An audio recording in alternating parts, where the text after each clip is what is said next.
Nung nagpa-chemo kasi ako, meron akong 5 na high dose ng pre-meds. Sis, nag-iba pa panlasa mo nung nag-chemo ka, nakaka-3 chemo pa lang ako, parang laging may aftertaste kinakain ko.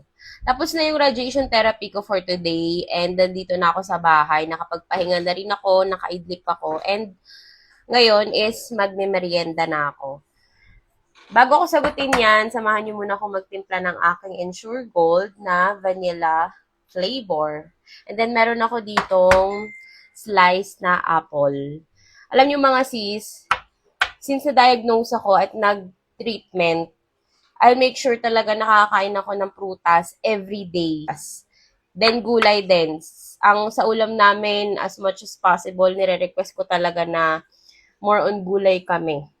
Kung magkakarne man, like for example, sinigang na baboy, mas madami pa rin akong kinakain na kangkong or kung ano yung halo na gulay dun sa ulam namin. Sabi dun sa nabasa kong comment kay Cici na nagsabi na dapat tinitimpla yung Ensure Milk sa hindi mainit na tubig. Since nung nabasa ko yun, ginagawa ko na siya. Sinunod ko siya. Pero, tinutunaw ko muna siya sa hindi mainit na tubig. Tapos pag tunaw na yung powder niya, nilalagyan ko na siya ng mainit na tubig. Kasi hindi ako sanay uminom ng gatas na malamig. Parang naduduwal ako. Sorry naman. Sabi niya para hindi daw may term siya dun eh. Hindi mawala yung nutrients dun sa gatas. May natututunan ako sa inyo, then may nasi-share din ako sa inyong ideas. Diba? Ganun lang. Give and take.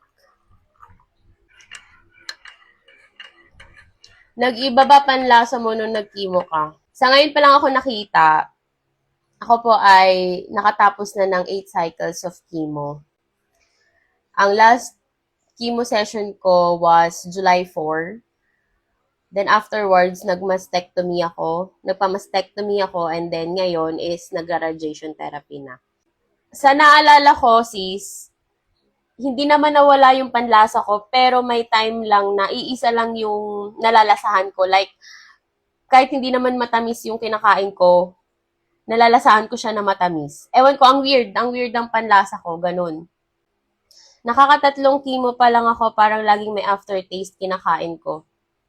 Ayun na nga, sa akin, hindi naman sa nawawala talaga, pero weird lang yung panlasa ko. Ako kasi, mga sis, sa private kasi ako nagpa-chemo and hindi ko alam if same lang din ba sa lahat ng hospital yung procedure. Nung nagpa-chemo kasi ako, meron akong 5 na high dose ng pre-meds. Yung pre-meds na yon is anti-suka, anti-allergy,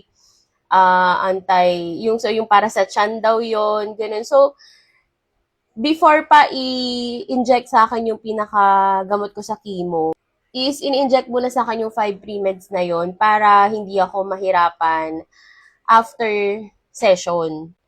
Truly, effective naman siya kasi sa awa ng Diyos, sa 8 cycles na yun, wala naman akong severe na side effects na experience. During chemo session lang, yung 30 minutes na pre-meds na yun is dun nga nanghihina ako, nanlalambot,